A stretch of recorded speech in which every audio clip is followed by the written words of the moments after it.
حضرات گرامی، جس موضوع کے تحت میں آج آپ کے سامنے لب کشائی کرنے والا ہوں، جس موضوع کے تحت آج کے اس خطبہ جمعہ میں بعض باتیں آپ کے گوشے گزار کر کے میں اپنی بات کو ختم کرنے والا ہوں، یہ موضوع ضرور پرانا ہے، یہ ٹاپک ضرور پرانا ہے، یہ باتیں ضرور آپ کو پرانی لگیں گی، سنی ہوئی لگیں گی، لیکن یاد رکھنا میرے بھائیوں، یہ ایسی باتیں ہیں اور یہ ایسا موضوع ہے جو ہر گھر کی ضرورت اور وقت کی سب سے زیادہ اہمیت اور سب سے زیادہ جس چیز کی آج معاشرے کو ضرورت ہے وہ یہی چیز ہے کہ ہم میں سے ہر شخص یہی چاہتا ہے کہ اس کی اولاد کیسی ہو۔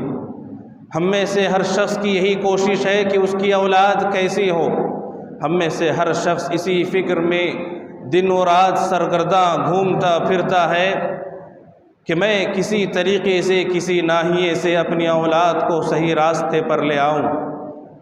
اسی کوشش میں اس کی رات کی نیندیں اڑ گئی ہیں، دن کا سکون اور چین جو ہے ختم ہو گیا ہے۔ وہ محنت و مزدوری کر کے کماتا ضرور ہے، لیکن اس کمانے میں اسے اطمینان نہیں ہے، کیونکہ جس کے لیے وہ کما رہا ہے، جس کے لیے وہ محنت و مشقت کر رہا ہے، اسے ثمر آور ہوتے ہوئے وہ نہیں دیکھ رہا۔ آج وقت کی ضرورت بھی ہے اور وقت کے اندر سب سے زیادہ جس بات کی کمی محسوس ہو رہی ہے وہ یہی بات میرے بھائیوں کہ ہر شخص اپنے تئیں یہ کوشش کر رہا ہے کہ اپنی اولاد کو صحیح راستے پر لے آئیں، اپنی اولاد کو درست راستے پر لے آئیں تاکہ چین اور اطمینان کی سانس لے سکے۔ اس مناسبت سے میرے بھائیوں، یہ بہت ہی اہم ٹاپک رہا اور بہت ہی اہم جو ہے یہ موضوع رہا جس کے لیے مجھے آپ کے سامنے لب کشائی کرنے کے لیے کہا گیا۔ حضرات گرامی، میں نے ابھی آپ حضرات کے سامنے قرآن مجید سورۃ التحریم کی ایک مشہور و معروف آیت تلاوت فرمائی۔ اس آیت کا ترجمہ پہلے میرے بھائیوں غور سے سماعت فرمانا۔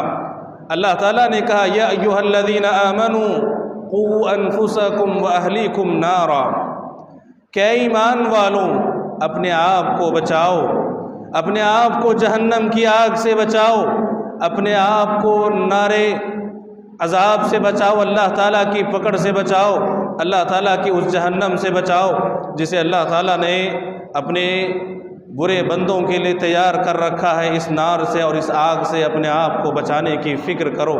قوا انفسکم واہلیکم نارا، اپنے آپ کو بچانے کے ساتھ ساتھ اپنے اہل و عیال کو بھی بچاؤ، اپنے گھر والوں کو بھی بچاؤ جہنم کی آگ سے، جہنم کی لپیٹ سے۔ اس کے بعد اللہ تعالیٰ نے کہا وقودها الناس والحجارہ، اس آگ کے لیے جو ایندھن تیار کی گئی ہے یہ ایندھن پتھر ہے۔ قودها الناس، ناس بھی ہے، لوگ بھی ہیں اور پتھر بھی ہیں۔ اس آگ کی نگرانی کے لیے اللہ تعالیٰ نے جن فرشتوں کو مقرر کیا ہے، علیہا ملائکہ غلاظ شداد، ایسے فرشتے معمور ہیں اس آگ کی حفاظت میں اور اس آگ کی تیاری میں ایسے فرشتوں کو معمور کیا گیا ہے جو فرشتے سخت خو تند خو ہیں، درست مزاج ہیں، لا یعصون اللہ ما امرہم، اللہ تعالیٰ کے حکم کی خلاف ورزی یہ فرشتے نہیں کرتے۔ اللہ تعالیٰ انہیں جس بات کا حکم دیتا ہے یہ فرشتے بجا لاتے ہیں۔ اللہ تعالیٰ انہیں جو بات کہتا ہے اس کی وہ معصیت نہیں کرتے، اس کی نافرمانی نہیں کرتے۔ ایسے فرشتوں کو اللہ تعالیٰ نے مقرر کر رکھا ہے۔ اس سے پتہ چلا میرے بھائیوں، اس آیت سے پتہ یہ چلا کہ ہر انسان کے اوپر یہ ذمہ داری رکھی گئی ہے، ہر انسان کی یہ ذمہ داری بتائی گئی ہے کہ وہ جہاں اپنے آپ کو جہنم سے بچانے کی فکر کرے وہیں وہ اپنے گھر والوں، اپنے آل و اولاد کو بھی جہنم سے بچانے کی فکر کرے۔ اس آیت کے سلسلے میں مفسرین نے یہ بیان فرمایا، مفسرین نے اس بات کو بیان کیا کہ اللہ تعالیٰ نے اس آیت کے اندر ایمان والوں سے خطاب کیا اور ایمان والوں سے خطاب کرتے ہوئے امر کا صیغہ اختیار کیا اور کہا قوا انفسکم واہلیکم نارا، ایمان والوں سے خطاب یہ ہے کہ وہ اپنے آپ کو بھی اور اپنے گھر والوں کو بھی، اپنے آل و اولاد کو بھی، اپنی بیوی بچوں سب کو جو ہے جہنم کی آگ سے بچانے کی فکر کرے۔ اس سے پتہ چلا یہ میرے بھائیوں، مفسرین کے کثیر طبقے نے اس بات کو بیان فرمایا کہ اللہ تعالیٰ نے اس آیت کے اندر اپنی اولاد کی تربیت اور اپنے گھر بار کو صحیح اسلامی معاشرہ اور اسلامی ماحول بنانے کے لیے اللہ تعالیٰ نے اس آیت میں حکم دیا۔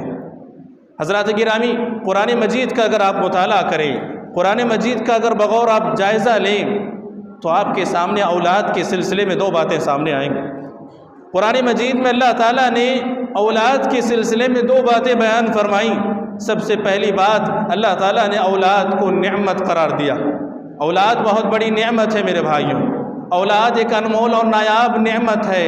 جو بندہ اس نعمت کی حقیقی طور پر قدر جاننا چاہتا ہے، جو بندہ اولاد کی نعمت کے سلسلے میں جاننا چاہتا ہے کہ اولاد کتنی بڑی اور عظیم اور نایاب جو ہے نعمت ہے، اسے اس بات کا بخوبی علم ہو کہ جس کے پاس اولاد نہیں، جس کے پاس اولاد نہیں، اس سے جا کے پوچھے کہ اس کی رات کی سسکیاں کیسی بندھی ہوئی ہوتی ہیں۔ وہ رات رات تڑپتا ہے، ہر کسی کے سامنے جو ہے اپنی کمزوری کا اظہار کرتے ہوئے کہتا ہے اولاد کے لیے دعا کرنا، اولاد کے لیے دعا کرنا۔ یہ انسان کی بہت بڑی جو ہے یہاں پر ناکامی اور ہار ہوتی ہے اگر اس کے پاس اولاد نہیں ہے۔ اولاد اللہ کی طرف سے بہت ہی عظیم نعمت ہے۔ یاد رکھنا میرے بھائیوں، جس کے پاس اولاد ہے یہ بہت بڑی نعمت سے اللہ تعالیٰ نے اسے مالا مال کیا ہے۔ اولاد کوئی معمولی نعمت نہیں میرے بھائی، کوئی معمولی نعمت نہیں۔ اگر میں اور آپ کے سامنے اس بات کو بیان کروں کہ اولاد کس ناحیے سے نعمت ہے تو اس بات کو سنیے میرے بھائیوں۔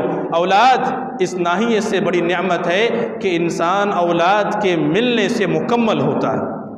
انسان اولاد کے ملنے سے مکمل ہوتا ہے۔ کیسے؟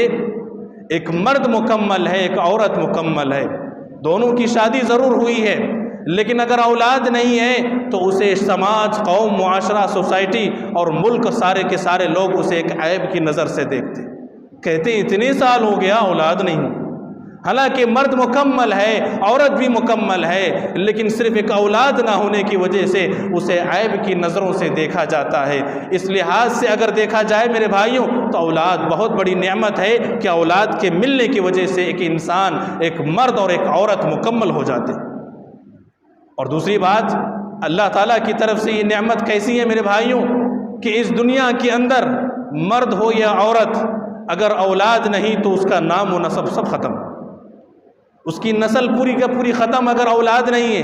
اولاد کے ذریعے سے آپ کا نام زندہ رہ سکتا ہے، اولاد کی وجہ سے آپ کی شہرت باقی رہ سکتی ہے، اولاد کی وجہ سے آپ اس دنیا سے ضرور چلے جائیں لیکن نیکیوں کا سلسلہ باقی رہ سکتا ہے۔ پیارے حبیب صلی اللہ علیہ وسلم نے کہا اذا مات الانسان انقطع عنہ عملہ، کہ بندہ جب مر جاتا ہے تو اس سے عمل کا سلسلہ ختم ہو جاتا ہے۔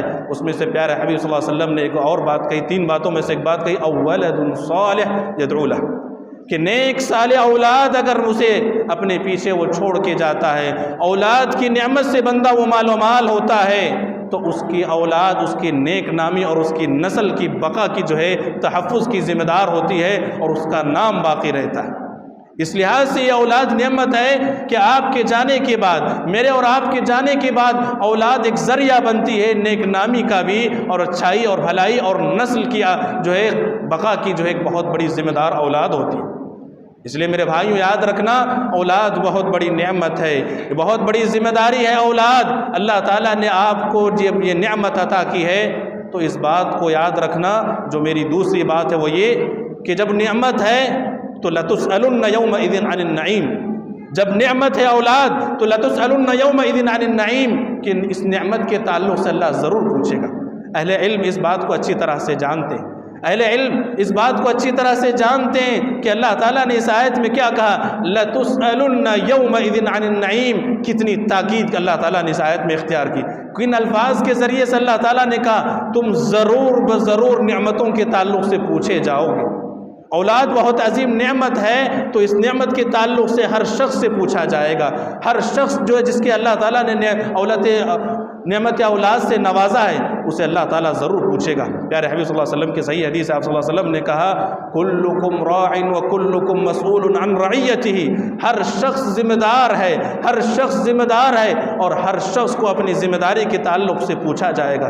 یہ اولاد آپ کو بطور نعمت اللہ تعالیٰ نے دے رکھی ہے، یہ اولاد اللہ تعالیٰ نے آپ کو مجھ کو بطور نعمت اللہ تعالیٰ نے دی ہے. اس کی ذمہ داری، اس کے اوپر جو کچھ اللہ تعالیٰ نے مجھے اور آپ کو کرنے کا حکم دیا ہے، اس کی بھلائی کے لیے، اس کی اچھائی کے لیے، اس کی نیک نامی کے لیے، اس کی دنیا اور آخرت کو بنانے کی فکر کرنے کے لیے اللہ تعالیٰ نے مجھے اور آپ کو جو حکم دیا ہے، اس کے تعلق سے اللہ تعالیٰ ضرور پوچھے گا. والرجل راع فی اہلہ. اللہ تعالیٰ پیارے حبیب صلی اللہ علیہ وسلم نے کہا کہ ایک آدمی اپنے گھر کا ذمہ دار ہے، سرپرست ہے، اور اس ذمہ دار کو اپنے گھر کے تعلق سے پوچھا جائے گا. مسئول عن رعیتہ. اللہ تعالیٰ پوچھے گا، کل قیامت میں سوال کرے گا. کوئی بھی بندہ اس نعمت اولاد کے تعلق سے اللہ تعالیٰ کے پاس جب تک جواب نہیں دے گا، آگے نہیں بڑھ سکتا. یہ بہت بڑی ذمہ داری ہے. یاد رکھنا میرے بھائیوں، اولاد کو کوئی معمولی نعمت نہ سمجھنا، یہ بہت ہی عظیم نعمت ہے، اور اس نعمت کے تعلق سے باز پر ضرور ہوگی، اللہ تعالیٰ کے پاس سوال ضرور کیا جائے گا. تیسری بات میرے بھائیوں، قرآن مجید کے مطالعے سے یہ بھی پتہ چلتا ہے کہ اولاد کو اللہ تعالیٰ نے فتنے اور آزمائش سے تعبیر کیا. اللہ تعالیٰ نے قرآن مجید کے اندر کہا ان من اولادکم عدوا لکم فاحذروہم. کہ اے ایمان والو، اس بات کو اچھی طرح سے جان لو کہ تم میں سے بعض کی بیویاں اور بعض کی اولاد تمہارے لیے دشمن ہیں، آزمائش کا ذریعہ ہے. انما اموالکم واولادکم فتنہ. اللہ تعالیٰ نے جہاں اولاد کو نعمت کہا، اللہ تعالیٰ نے جہاں اولاد کو ایک عظیم جو ہے اپنی طرف سے تحفہ کہا، وہیں پر اللہ تعالیٰ نے اولاد کو ایک آزمائش اور ذریعہ اور فتنہ اور امتحان بھی کہا. اولاد اگر اس کی صحیح تربیت ہو، اگر اسے صحیح طور پر سینچا جائے، اسے صحیح جو ہے معاشرہ اور ماحول کے ذریعے سے اس کی صحیح نشو و نما اور پرورش اور پرداخت ہو، تو یہ اولاد اس کے لیے رحمت ہے، نعمت ہے، اور اللہ کی طرف سے نایاب اور انمول تحفہ ہے.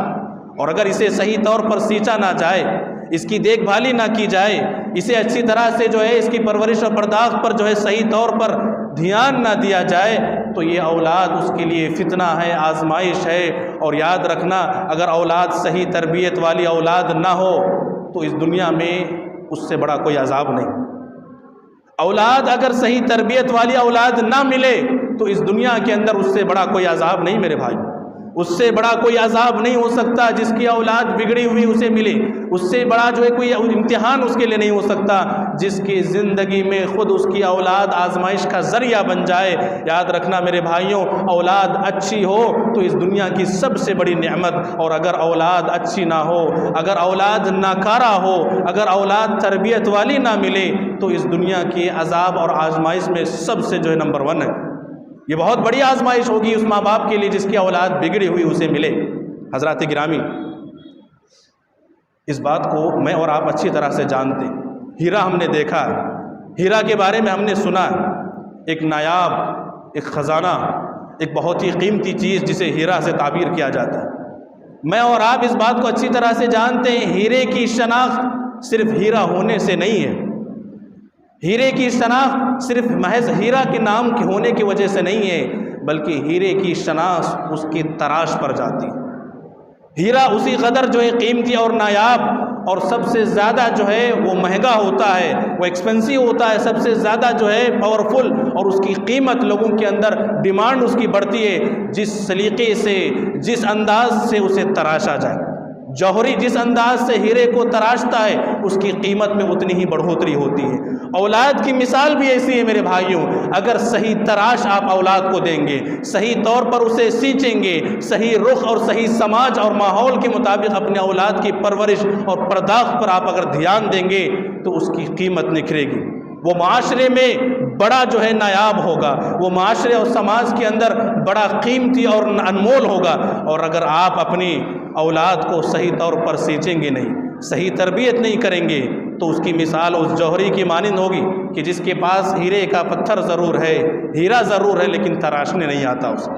اور تراش جس قدر خراب ہوگی، ہیرا اسی قدر اس کی ڈیمانڈ جو ہے مارکیٹ میں گرے گی۔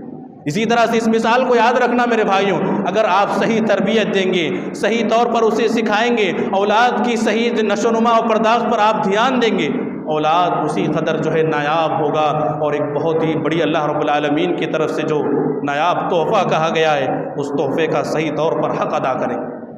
اولاد کی تربیت میں کرنا کیا ہے؟ میں اور آپ اس بات کو اچھی طرح سے سنتے ہوئے اور جانتے ہیں کہ اولاد تو ہے، نعمت بھی ہے، ہم اس بات کو مانتے ہیں، تربیت کرنا اس بات کا علم سب کے پاس ہے، لیکن معاشرے میں جو خرابیاں پائی جاتی ہیں میرے بھائیوں، لوگ آج ہمارے گاؤں میں، محلے میں، بستی میں، سوسائٹی اور سماج معاشرے کے اندر لوگوں کا تصور کیا ہے کہ اولاد کی تربیت کا مطلب یہ ہوا کہ بچے کو مدرسہ بھیج دیا جائے، بچے کو مکتب بھیج دیا جائے، کسی عالم کی ماتحتی میں یا نگرانی میں اس بچے کو رکھ دیا جائے، یہی جو ہے تربیت ہے، اور اس کے بعد ماں باپ سوچتے ہیں کہ ہم اطمینان اور سکون سے سانس لیں۔ کتنے ہی لوگ ہم میں ایسے ہیں جو یہ اس بات سے خوش ہیں کہ ہمارا بچہ مدرسے میں پڑھ رہا ہے، ہمارا بچہ اسکول میں پڑھ رہا ہے، ہمارا بچہ فلاں کے پاس رہتا ہے، بہت ہی اطمینان اور سکون سے سانس لیتے ہیں اور سوچتے ہیں کہ ہم نے اپنی اولاد کا حق ادا کر دیا، ہم نے اولاد کی تربیت کر دی۔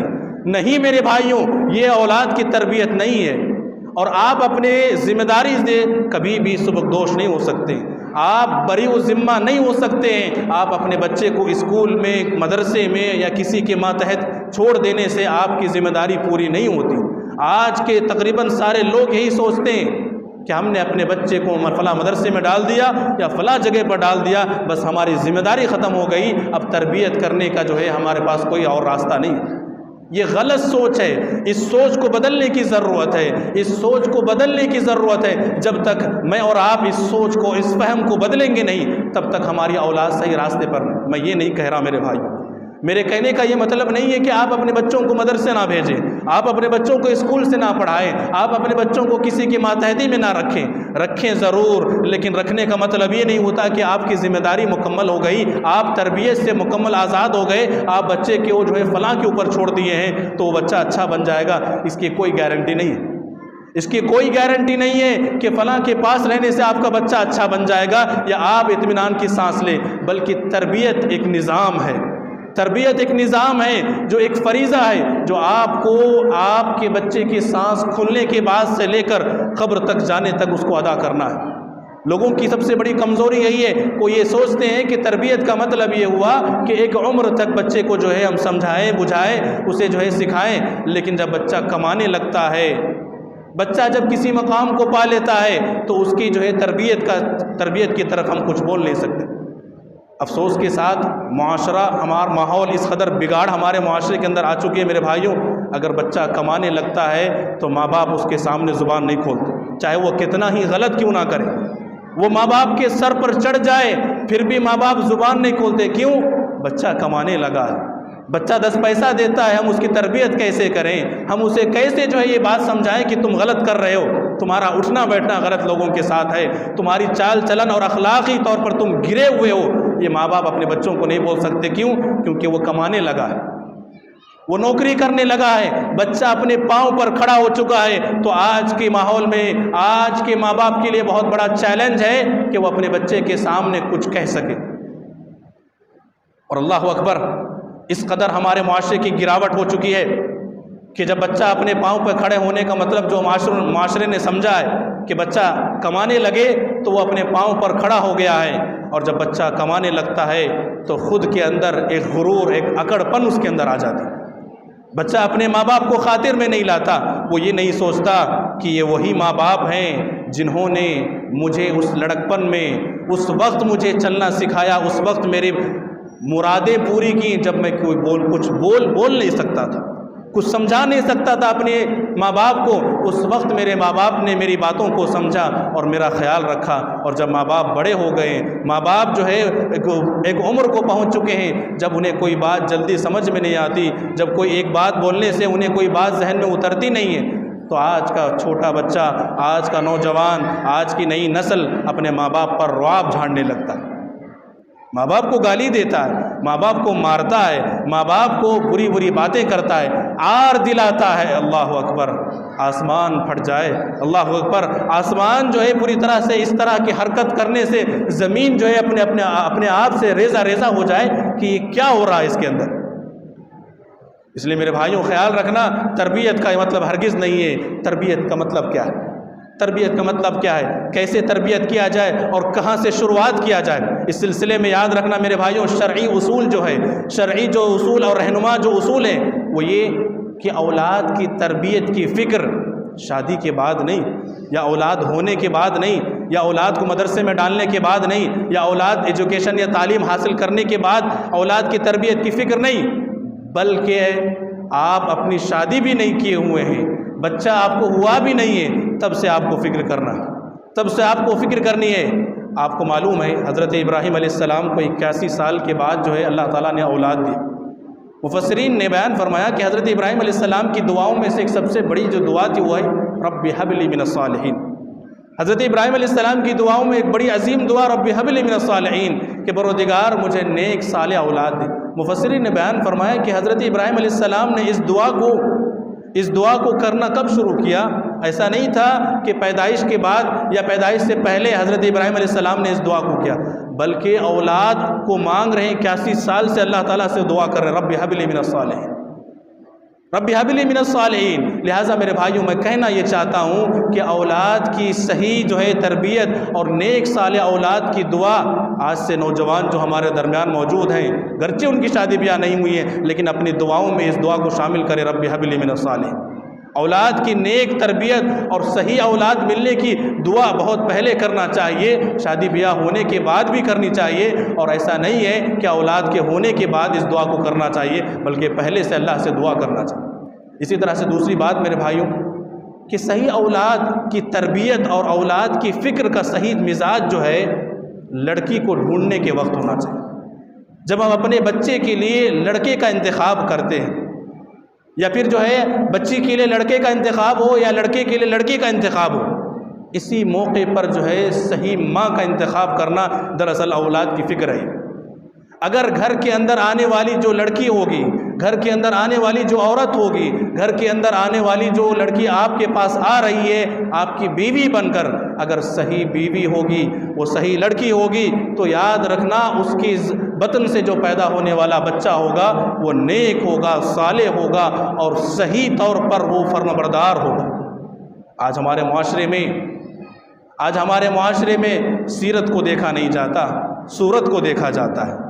صورت پسند آئی، محبت ہو گئی، عشق ہو گیا اور بس مجھے کچھ نہیں سننا ہے، مجھے کچھ نہیں کہنا ہے۔ آج کا بچہ اپنے ماں باپ کے سامنے کھڑے ہو کر کہتا ہے مجھے شادی کرنی ہے تو فلاں سے کرنی ہے، اور آج کی عورت اور آج کی بچی اور لڑکی کہتی ہے اپنے ماں باپ سے کہ مجھے نکاح کرنا ہے تو فلاں لڑکے سے کرنا ہے، چاہے وہ لڑکا شرابی ہو، کبابی ہو، وہ بدکار ہو، کیسا بھی مزاج کا اور کیریکٹر کا ہو، مجھے شادی کرنی ہے تو فلاں لڑکے سے کرنا ہے۔ اور لڑکا ادھر کہتا ہے کہ اگر مجھے فلاں لڑکی سے شادی بیاہ کرنے نہیں دیا تو میں جو ہے آپ کو کما کر نہیں دوں گا، آپ کے گھر میں نہیں رہوں گا، آپ کے لیے بدنامی کا ذریعہ بن جاؤں گا۔ آج کی اولاد صورت پر فدا ہے، آج کی اولاد صورت پر فدا ہے، تو اس کے بطن سے آنے والا بچہ کیسے نیک ہوگا؟ ذرا بتائیے میرے بھائیوں کہ آج ہمارے معاشرے کے اندر جو نوجوان نسلیں بگڑ رہی ہیں کہ وہ آج سیرت کو دیکھنے کے بجائے وہ آج شکل و صورت کو چھوڑ کر اخلاقی طور پر جو ہے پیارے حبیب صلی اللہ علیہ وسلم نے کہا فاظفر بذات الدین کہ 4 چیزوں کی وجہ سے رشتے بنتے ہیں۔ اس رشتے میں پیارے حبیب صلی اللہ علیہ وسلم نے کہا اخلاق، اور کہا آخری میں کہا فاظفر بذات الدین کہ جب نکاح کیا جائے تو دینداری کو اختیار کرو۔ یہ مزاج کہاں گیا میرے بھائی؟ یہ مزاج شادی بیاہ کے موقع پر نہیں دیکھا جاتا۔ لڑکا کیا کر رہا ہے، نہیں کر رہا ہے، دینی اعتبار سے اس کی کیا معلومات ہیں، یہ کچھ نہیں، نہ لڑکے کو دیکھا جاتا ہے نہ لڑکی کو، بس صورت دیکھ لی، صورت پسند آ گئی، اب اس کے اندر جتنی بھی خرابیاں ہو مجھے اس سے کوئی سروکار نہیں، وہ کتنی بھی اخلاقی طور پر گری ہوئی ہو مجھے اس سے کوئی سروکار نہیں، مجھے کرنی ہے تو اسے سے شادی کرنا ہے۔ یہ جو ہے بچہ اپنے باپ کے سامنے ڈنکے کی چوٹ پر کہتا ہے، اس سے بڑی، اس سے خطرناک اور اس سے ڈینجرس بات کیا ہوگی میرے بھائیوں جو آج کا نوجوان اپنے ماں باپ کے سامنے کہہ رہا۔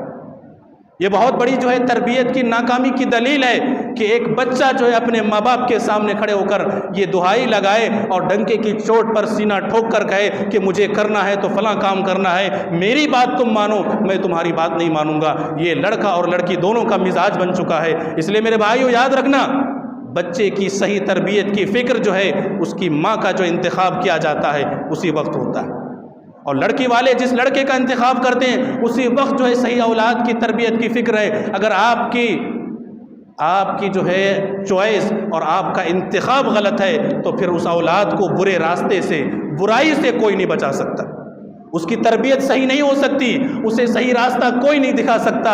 آپ لاکھ مدرسوں میں پڑھا لیں، آپ لاکھ اسکول میں تعلیم دے دیں، آپ لاکھ بڑے بڑے علماء کے ماتحتی میں اسے رکھ لے، اگر اس کی ماں کا انتخاب غلط کیا آپ نے تو وہ بچہ کبھی سدھر نہیں سکتا، اس کی تربیت صحیح نہیں ہو سکتی۔ اس لیے یاد رکھنا میرے بھائیوں، تربیت کی اصل بنیاد ماں کا صحیح انتخاب ہے، صحیح لڑکی کا انتخاب ہے۔ اپنے بچوں کے لیے صحیح لڑکی کا انتخاب کریں، دیندار گھرانہ چنیں، صحیح طور پر اس کی فکر کریں، تو یہ جو ہے بہت ضروری ہے۔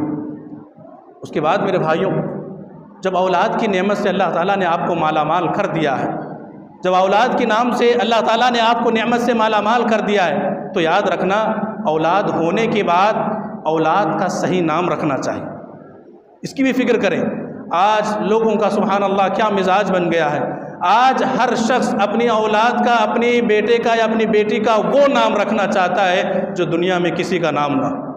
آج ہر شخص نیا نیا نام انتخاب کر رہا ہے اپنی اولاد کے لیے۔ پیارے حبیب صلی اللہ علیہ وسلم نے کیا کہا؟ احب الاسماء، اللہ کے نزدیک سب سے زیادہ پسندیدہ جو نام ہے عبداللہ و عبد الرحمن۔ اللہ اکبر! کہاں گئی میرے بھائیوں یہ بات؟ یہ حدیثیں ہمارے ذہنوں سے کیسے محو ہو گئی کہ اللہ کو سب سے پسندیدہ جو نام ہے وہ عبداللہ اور عبد الرحمن نام ہے۔ آج دیکھیے میرے بھائیوں، معاشرہ ایسا ہو گیا ہے کہ عبداللہ اور عبد الرحمن نام بھی ہم رکھ رہے ہیں لیکن وہ بچہ خراب ہوتا ہے۔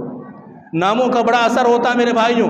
اگر آپ نے صحیح نام کا انتخاب کیا، اچھے نام کا انتخاب کیا، تو بچے کی زندگی میں کہیں نہ کہیں جو ہے ضرور اثر پڑے گا، ضرور اثر پڑے گا۔ آج ہمارے نوجوان جو نسل ہے، جن کی اولادیں ہو رہی ہیں، پہلے زمانے میں ہمارے باپ دادا جو بوڑھے ہو چکے ہیں، ایسے لوگ جو ہے بچوں کا اچھا نام عبد الرحمن، عبداللہ اس طرح کے نام انتخاب کر کے رکھتے ہیں۔ لیکن آج کی نوجوان جو ہے یہ سوچتی ہے کہ میرا نام فلاں ایکٹر کی طرح ہو، فلاں جو ہے ایکٹرس کی جیسا ہو، فلاں شو کرنے والوں کی طرح ہو، فلاں جس کا نام زیادہ پاپولرٹی ہے، جس کی زیادہ جو آن بان شان ہے، جس کو زیادہ لوگ جان رہے ہیں، گرچہ نام کا مطلب کچھ بھی ہو، گرچہ نام کے اندر کچھ بھی نہیں رکھا ہو لیکن سننے میں اچھا ہو، ایسے نام کا جو ہے ہمارے معاشرے میں جو ہے آج کل جو ہے بہت زیادہ واویلا ہے اور ہر کوئی ایسے نام کو رکھنا چاہ رہا ہے۔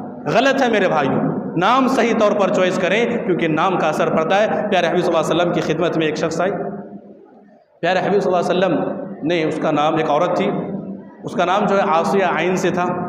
پیارے حبیب صلی اللہ علیہ وسلم نام نے پوچھا تو کہا عاصیہ، کہا عاصیہ کے معنی نافرمان ہے۔ پیارے حبیب صلی اللہ علیہ وسلم نے نام چینج کر دیا، بدل دیا، کہا یہ نام مت رکھو۔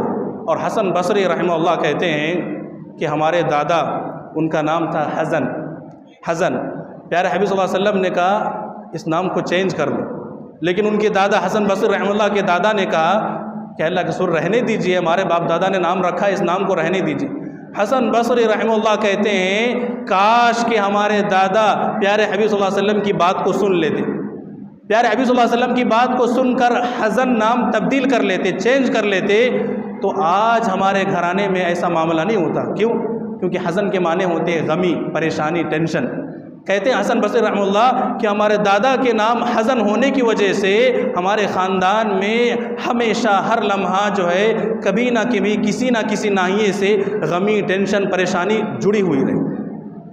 کہتے ہیں کہ کاش اگر ہمارے دادا جو ہے پیارے حبیب صلی اللہ علیہ وسلم کی نصیحت پر عمل کر لیتے اور حزن کی بجائے دوسرا کوئی اور نام رکھ لیتے تو اس طرح سے ہمارا معاملہ نہیں ہوتا۔ کہنا یہ ہے میرے بھائیوں کہ اچھے نام کا انتخاب کریں اپنے اولاد کے لیے، یہ بھی اولاد کی تربیت میں بہت اہم ضروری چیز ہے۔ اسی طرح سے تیسری چیز یہ میرے بھائیوں، اولاد ہونے کے بعد زیادہ کوشش افضل یہی ہے کہ 7ویں دن اس کا عقیقہ کیا جائے۔ ہمارے معاشرے میں جتنی بھی بڑے لوگ ہیں، الا ماشاء اللہ بہت ہی کم لوگ ایسے ہیں جن کے ماں باپ نے جو ہے ان کی طرف سے عقیقہ کیا ہو۔ عقیقے کا تصور ہی جو ہے ایک طرح سے ختم ہوتے جا رہا ہے، اور آج کل اگر عقیقہ کیا بھی جاتا ہے تو بس دکھاوے کے لیے، لوگوں میں اپنے نام کو بڑھانے کے لیے۔ یاد رکھنا عقیقہ کرنا یہ پیارے حبیب صلی اللہ علیہ وسلم نے کہا کل غلام مرہونۃ بعقیقتی، کہ ہر بچہ جو ہے اپنے عقیقے کی وجہ سے مرہون ہے، وہ رہن رکھا ہوا ہے. اگر اس کا عقیقہ دیا جائے تو اس کی جان چھوٹتی ہے، ورنہ وہ مرہون رہتا ہے، رہن رکھا ہوا ہے اس کی جان. تو لہٰذا میرے بھائیوں، عقیقہ کرنے کی وجہ سے بھی انسان کے اندر جو ہے اچھائیاں باہر آتی ہیں، کیونکہ اس کی جان جو ہے آزاد ہو گئی ہے. بہت سارے لوگ ایسے ہیں جن کی جو ہے عقیقہ ابھی تک نہیں ہوئی ہے، انہیں عقیقے کی طرف فکر کرنی چاہیے. اور ایک مسئلہ یہ بھی ہے کہ اکثر لوگ یہ سوچتے ہیں کہ عقیقہ جو ہے یہ شادی کے بعد اگر لڑکی کی شادی ہو گئی ہے تو عقیقہ جو ہے اس کا شوہر کرے گا. عقیقہ کرنا باپ کی ذمہ داری ہے، باپ کی ذمہ داری ہے. باپ اگر اس قابل اس زمانے میں یا اس وقت جب اولاد ہوئی ہے اس وقت اگر قابل نہیں ہے تو جب صلاحیت ہو تب عقیقہ کر سکتے ہیں، جب صلاحیت ہو تب عقیقہ کر سکتے ہیں، لیکن کرے گا باپ ہی کرے گا. ہاں، باپ اگر بوڑھا ہو چکا، اس قابل نہیں ہے، کمانے والا نہیں ہے، تو وہ اجازت دے اس کے دوسرے بچوں کو جو کمانے والے ہیں کہ اپنے بھائی کی طرف سے کر دو، اپنی بہن کی طرف سے کر دو، تب جل کر ہو سکتی ہے. ہمارے معاشرے میں ایک عجیب جو ہے رجحان ہے کہ شادی کے بعد جو ہے لڑکی کی طرف سے اس کا شوہر جو ہے عقیقہ کرے گا. یہ رجحان صحیح نہیں ہے، اس کی طرف جو ہے توجہ دینے کی ضرورت ہے. اسی طرح سے میرے بھائیوں، اولاد جب 7 سال کی ہو جائے تو اسے نماز کا حکم دیں. ایسا نہیں ہے کہ 7 سال کی ہو جائے تبھی اسے نماز کے لیے حکم دیں، بلکہ اس سے پہلے تک اپنی اولاد کو جو ہے نماز کے سلسلے میں آپ ابھاریں. پیارے نبی صلی اللہ علیہ وسلم نے کہا مروا اولادکم بالصلاۃ وہم ابناء 7 سنین، کہ تمہاری اولاد جب 7 سال کی ہو جائے تو اسے نماز کا حکم دو. باقاعدہ بچوں کو نماز کا حکم دینا چاہیے. یہاں پر ایک تنبیہ ضروری ہے میرے بھائی، نماز کا حکم آپ دیں گے اور آپ کی یہ بات کارگر کب ہوگی؟ جب آپ خود نماز کے پابند. اگر آپ خود نماز کے پابند نہیں ہیں، بچوں کو لاکھ آپ کہیں گے، ماریں گے، پیٹیں گے، پھر بھی وہ نماز نہیں پڑھے گا، پھر بھی وہ نماز نہیں پڑھے گا. یاد رکھنا میرے بھائیوں، نماز تربیت کی سب سے بڑی سیڑھی ہے. اگر آپ اپنے بچے کو اچھا بنانا چاہتے ہیں، صحیح راستے پر لانا چاہتے ہیں، تو اس سے پہلے نماز کا حکم دیں. جس نے اپنی زندگی میں نماز کو لازم پکڑ لیا وہ یقیناً سدھر جائے گا، کیونکہ نماز صرف نماز نہیں ہے، وہ ایک تربیت گاہ ہے. ایک اصول ہے، یہ قاعدہ ہے کہ جس بندے نے اپنی زندگی کو سنوارنا ہے، جس بندے نے اپنی زندگی کو بہتر بنانا ہے، اسے نماز کی پابندی ضروری ہے. تو جس بچے نے اپنے ماں باپ سے ورثے میں جائیداد نہیں بلکہ یہ نماز پڑھنے کی آداب اور سلیقہ لیا ہے، وہ یقیناً وہ بندہ اور وہ بچہ سب سے کامیاب ہے، کیونکہ نماز انسان کو سدھارتی تھی. ان الصلاۃ تنہی عن الفحشاء والمنکر، اللہ رب العالمین نے کہا یقیناً نماز جو ہے انسان کو برائیوں سے روکتی ہے. نماز اپنے بچوں کو حکم دے 7 سال کی عمر میں، اور اس حکم کا فائدہ اس وقت ہوگا جب ہم خود جو ہے نماز کے پابند ہوں گے. اگر ہم نماز کے پابند نہیں ہوں گے تو ہماری لاکھ کہنے سے اولاد جو ہے نمازی نہیں بنے گی. آج کا سب سے بڑا مسئلہ یہی ہے کہ ہم چاہتے ہیں کہ ہمارا بچہ جو ہے علامہ البانی بن جائے، علامہ ابن تیمیہ اور ابن قیم رحمہم اللہ بن جائے، شیخ بن باز بن جائے، شیخ ابن عثیمین بن جائے، وہ امام بخاری جیسا بن جائے. لیکن ہم نہیں بدلنا چاہتے. ہم چاہتے ضرور ہیں، لیکن یاد رکھنا میرے بھائیوں، ایسے ہی شیخ الاسلام امام ابن تیمیہ نہیں بن گئے، ایسے ہی ان کے شاگرد ابن قیم نہیں بن گئے، اور ایسے ہی جو ہے محدث عصر شیخ البانی علامہ البانی نہیں بن گئے، اور ایسے ہی جو ہے امام بخاری نہیں بن گئے. ان میں ان کے ماں باپ کا بہت بڑا ہاتھ رہا. وہ ماں باپ جو ہے صحیح راستے پر تھے، تب چل کر ان کی اولاد صحیح بنی. اس لیے اولاد اگر صحیح چاہتے ہیں، ان کی صحیح جو ہے تربیت کرنا چاہتے ہیں، تو خود نمازی بنیے، خود نمازوں کو آئیے، اپنے بچوں کو لے کر آئیے، تو یقیناً جو ہے آپ کی اولاد صحیح راستے پر آئے گی. اور ایک آج کل کے معاشرے میں میرے بھائیوں ایک چیز جو دیکھنے میں آتی ہے اولاد کی تربیت کے سلسلے میں، جس میں لوگ اکثر جو ہے غافل ہے. آج کے حالات میں دیکھیں گے میرے بھائیوں، ہر شخص جو ہے موبائل پر اتنا بزی، اس موبائل نے، انٹرنیٹ نے آ کے، سوشل میڈیا نے، سوشل ایکٹیویٹی نے اس قدر نوجوانوں کو بگاڑ رکھا ہے کہ اس کے اللہ اکبر، بچہ 3 سال کا نہیں 1.5 سال کا ہوتا ہے، اس کے ہاتھ میں موبائل آ جاتا ہے. یہ ماں باپ کی تربیت کی بہت بڑی ناکامی ہے کہ آپ اپنے بچے کو سنبھالنے کے لیے، اپنے بچے کو کنٹرول میں کرنے کے لیے موبائل اس کے ہاتھ میں دے رہے ہیں. موبائل نہیں، یہ آگ کا انگارہ اپنے بچے کے ہاتھ میں دے رہے ہیں. بچہ کیا دیکھ رہا ہے، نہیں دیکھ رہا ہے. آج کل نوجوانوں کا سب سے بڑا مسئلہ اور سب سے بڑی جو پرابلم ہے وہ یہی کہ ہر شخص کے ہاتھ میں موبائل ہے. وہ جیسا چاہے، جس طرح سے چاہے یوز کر رہا ہے، استعمال کر رہا ہے. کوئی پوچھنے والا نہیں، کوئی دیکھنے والا نہیں. اسے اللہ کا ڈر اس کے دل کے اندر بٹھائیے. حضرات گرامی، معاذ بن جبل رضی اللہ عنہ کہتے ہیں پیارے حبیب صلی اللہ علیہ وسلم نے مجھے ایک مرتبہ اپنے سواری پر بٹھایا. دیکھیے تربیت کیسے کرنا چاہیے اور سب سے پہلے کیا باتیں بچوں کو بتانا چاہیے، اس حدیث سے آپ سماعت فرمائیے۔ پیارے حبیب صلی اللہ علیہ وسلم نے معاذ رضی اللہ عنہ سے پوچھا، یا معاذ اتدری ما حق اللہ علی عبادی، اے معاذ کیا تم جانتے ہو کہ اللہ تعالیٰ کا کیا حق ہے بندوں پر؟ کہ اللہ و رسول عالم۔ حضرت معاذ کہتے ہیں کہ میں چھوٹا بچہ تھا، پیارے حبیب صلی اللہ علیہ وسلم سے کہا اللہ اور اس کے رسول بہتر جانتے ہیں، تو اللہ کے رسول صلی اللہ علیہ وسلم نے مجھے سکھایا، مجھے بتایا حق اللہ، اللہ کا حق یہ ہے بندوں پر ان یعبدوہ ولا یشرکوا بہ شیئا۔ سب سے پہلے توحید کی تعلیم دی، شرک سے بچایا، شرک سے ڈرایا اور کہا شرک بہت ہی خطرناک ہے۔ حضرت لقمان نے اپنے بچے کو نصیحت کرتے ہوئے کہا یا بنی ان الشرک لظلم عظیم، کیا ہے میرے پیارے بیٹے یاد رکھنا شرک بہت بڑا جو ہے ظلم ہے، یہ اللہ کے ساتھ بہت بڑی جو ہے اہانت ہے، اللہ رب العالمین کے ساتھ یہ بہت بڑا دھوکہ ہے کہ بندہ توحید کو نہ سمجھے اور شرک پر قائم رہے، یہ بہت بڑی بات ہے، شرک سے بچا رہنا۔ یہ حضرت لقمان نے، تمام انبیاء کرام نے اپنی اولاد کو نصیحت کیا کہ شرک سے بچے رہنا، توحید پر ثابت قدم رہنا۔ آج ہم توحید کا، توکل کا، بھروسہ کا، اللہ پر یقین کا جو ہے یہ سبق اپنے بچوں کو پڑھانا بھول گئے، اس لیے بچے ہمارے جو ہے غلط راستے پر چل رہے ہیں، غلط باتوں کو سیکھ رہے ہیں، غلط چیزیں جو ہیں ان کے ہاتھوں میں ہیں، وہ صحیح راستے پر اور صحیح تربیت ان کی نہیں ہو پا رہی ہے۔ اس لیے آج ہر شخص جو ہے پریشان ہے، ہر شخص جو ہے اپنے طور پر پوری طرح سے مسائل میں الجھا ہوا ہے۔ ان مسائل سے نکلنا چاہتے ہیں تو اپنے اولاد کو دینی تعلیم دے، صحیح طور پر انہیں سمجھائے، توحید کا سبق پڑھائیں اور اپنے آپ کو اخلاقی طور پر بنانے کی کوشش کریں، تب بچے جو ہے اخلاقی طور پر بنیں گے۔ اگر آپ نے بچوں کو بنایا نہیں، اگر آپ نے اپنے بچوں کو اخلاقی صحیح تربیت نہیں دی تو یاد رکھنا یہ بچے جو ہے بگڑیں گے، حالات جو ہے خراب ہوتے جائیں گے۔ حضرات گرامی، پیارے حبیب صلی اللہ علیہ وسلم کی تربیت کے رہنما اصول میں سے ایک اصول یہ بھی ہے کہ بچوں کے ساتھ نرمی کا معاملہ کرنا چاہیے۔ آج کے ماں باپ کیا ہیں، دو طرح سے، ایک دم سے لاڈو پیار بہت زیادہ یا ایک دم سے سختی۔ بعض ماں باپ ایسے ہیں کہ گھر میں گھس جائے تو بچے جو ہے اندر دبک جاتے ہیں، بولنے کی انہیں اجازت نہیں، یہ غلط ہے میرے بھائی، دونوں طریقے غلط ہیں۔ ایک دم سے بہت زیادہ لاڈو پیار اور ایک دم سے سختی ان پر کرنا، یہ دونوں غلط ہے۔ تربیت کرنے کے یہ دونوں راستے جو ہے غلط ہے۔ کیسے کرنا چاہیے؟ پیارے حبیب صلی اللہ علیہ وسلم سے سیکھیے، پیارے حبیب صلی اللہ علیہ وسلم سے سیکھیے۔ پیارے حبیب صلی اللہ علیہ وسلم جہاں پر سختی کرنا ہے وہاں پر سختی کر رہے ہیں، پیارے حبیب صلی اللہ علیہ وسلم جہاں پر نرمی کرنا وہاں پر ضرور نرمی کر رہے ہیں۔ پیارے حبیب صلی اللہ علیہ وسلم بچوں کو وقت دیا کرتے تھے، آپ بھی اپنا قیمتی وقت نکال کے اپنے بچوں کو وقت دیجیے، نرمی کا معاملہ کیجیے، نرمی سے بات کیجیے۔ اقرا بن حابس، صحیح بخاری کی روایت، اقرا بن حابس رضی اللہ عنہ جو ہے پیارے حبیب صلی اللہ علیہ وسلم کو دیکھا کہ اپنے نواسے حسن اور حسین کو بوسہ لے رہے ہیں، کہا بچوں کو بوسہ لے رہے ہیں، میرے 10 بچے، میں نے آج تک کسی کو بوسہ نہیں لیا۔ پیارے حبیب صلی اللہ علیہ وسلم نے کہا کہ اگر تمہارے دل سے اللہ تعالیٰ نے رحمت کو ہٹا دیا ہے تو میں کیا کر سکتا ہوں۔ تو گویا کہ بچوں کو پیار کرنا، محبت کرنا، انہیں وقت دینا، ان کے ساتھ نرمی سے معاملہ کرنا، یہ بہت ہی زیادہ اثر انداز ہوتی ہے تربیت۔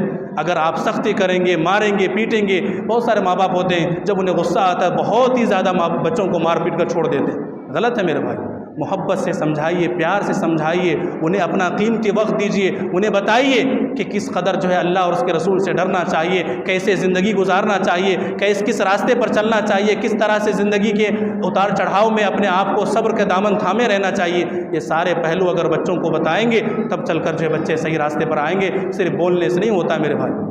ایک پتھر کی بھی تقدیر بدل سکتی ہے، شرط یہ ہے کہ سلیقے سے تراشا جائے اسے میرے بھائیوں۔ اگر صحیح طور پر آپ تربیت دیں گے، صحیح طور پر اسے جو ہے اس کی پرورش کریں گے، بچوں کو صحیح رہنمائی طور پر ان کی دینی فکر کریں گے، تب چل کر ان کی تقدیر بدلے گی، تب چل کر وہ بچے معاشرے کے لیے فائدہ مند ہوں گے، ثمر آور ہوں گے۔ ورنہ تربیت یا اولاد کے سلسلے میں پروگرام ہوں گے، سب چیز ہوتے رہیں گے، لیکن اولاد جو ہے بچے جو ہے سدھریں گے نہیں۔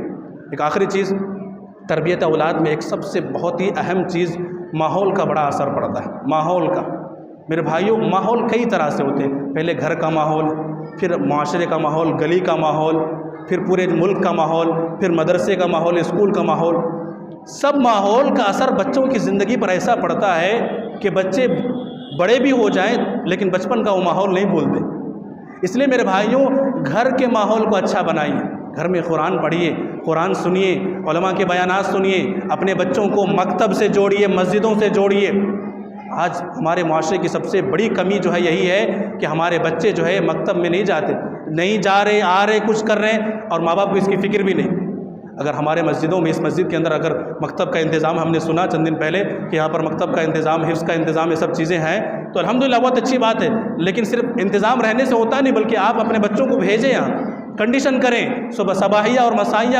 یہ ماحول اتنا اچھا ہے کہ آپ اپنے بچوں کو مسجدوں سے جوڑیں گے تو بچے بہتر بنیں گے, اچھے بنیں گے. ماحول جس قدر آپ کا گھر کا اچھا ہوگا, آپ کی مسجد کا, گلی کا, معاشرے کا جتنا اچھا ماحول ہوگا, بچے اسی قدر جو ہے سنوریں گے, سلیقہ مند ہوں گے, اخلاق والے ہوں گے, ان کی جو ہے ظاہری اور باطنی کیفیت دونوں اچھے ہوں گے. اگر آپ نے اپنے بچوں کی صحیح تربیت کی طرف فکر نہیں کی تو پھر رونا پڑے گا. پیارے حبیب صلی اللہ علیہ وسلم نے کہا کہ 3 راستے ہیں جس کی وجہ سے انسان کے مرنے کے بعد بھی اس کا, اگر اس نے اچھا کیا ہے تو اس کی اچھائی کا بدلہ اسے ملتا ہے. اگر نیک صالح اولاد اس نے چھوڑ رکھے ہیں تو وہ اولاد اسے نیک نامی کا ذریعہ بنیں گے, دعاؤں کا ذریعہ بنیں گے. اور اگر اولاد برے ہوں تو اس کی بدنامی کا ذریعہ بنیں گے.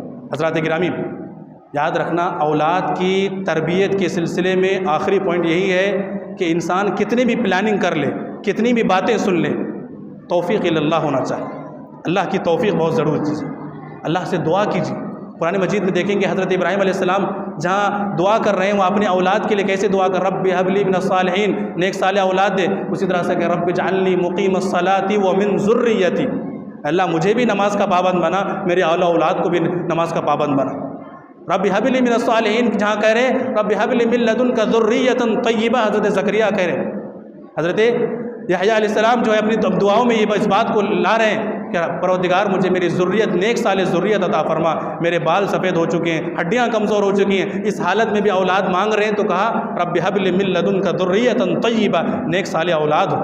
حضرات گرامی, دعا کیجیے اللہ سے, اور دعاؤں میں سب سے پیاری دعا جو ہر مسلمان کی, ہر شخص کی زبان پہ ہونا چاہیے, ربنا هب لنا من ازواجنا وذریاتنا قرۃ اعین واجعلنا للمتقین اماما. بڑی جامع دعا, بڑی پیاری دعا, ہر شخص کو یہ دعا یاد کرنا چاہیے اور ہر شخص کو ہمیشہ ہر دعا میں اس دعا کو شامل رکھنا چاہیے. ربنا هب لنا من ازواجنا وذریاتنا قرۃ اعین واجعلنا للمتقین اماما. یہ بڑی پیاری دعا کہ پروردگار ہمیں ایسی اولاد اور ایسی بیویاں عطا فرما جو ہماری آنکھوں کی ٹھنڈک ہو اور جن کا ہم امام بن سکے. ایسی دعائیں اگر کریں گے تو اللہ تعالیٰ کی طرف سے مدد ضرور ہوگی, اور اللہ تعالیٰ کی طرف سے مدد ہوگی تو ہمارا معاشرہ صالح ہوگا, ہمارے بچے نیک بنیں گے اور ہمارے معاشرے کی جو ہے حالت درست ہوگی. دعا کرتے ہیں اللہ رب العالمین سے کہ پروردگار مجھے اور آپ کو جو باتیں کہی گئی ہیں اللہ تعالیٰ ہمیں بہتر راستہ اپنانے کی نیک توفیق عطا فرمائے.